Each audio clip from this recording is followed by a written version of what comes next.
Assalamualaikum mga kaibigan. Mga kaibigan, ngayong araw po, maglinis po tayo ng puno ng saging. Tanggalan natin ng damo, katulad po nito, tanggalin damo. Tapos, yung puno ng saging, bawasan natin. Yung katulad nito, itong tatlo po, tanggalin natin yung sa gitna para magkahiwalay po sila. Masagana yung pamumuhay nila. Tapos, itong mga ito, tanggalin natin. Tapos, kapag ganito po, hinihila po, hindi matanggal, huwag natin pilitin. Ang gamitin natin sangkat po. Yung parang pang-ani po ng palay. Parang kumpay po.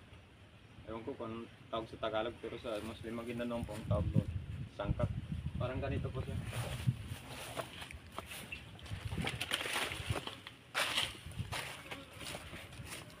Ganito po.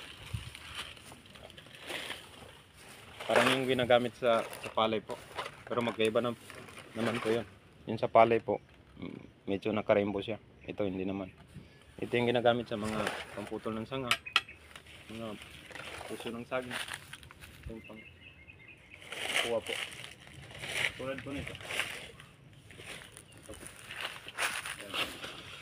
Ayan po. Ayan po yung ginagamit. Para hindi mahirapan yung saging po.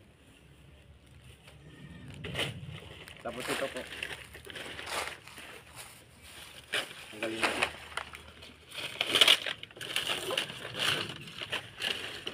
Ayan po, mga ganito na po, tanggalin.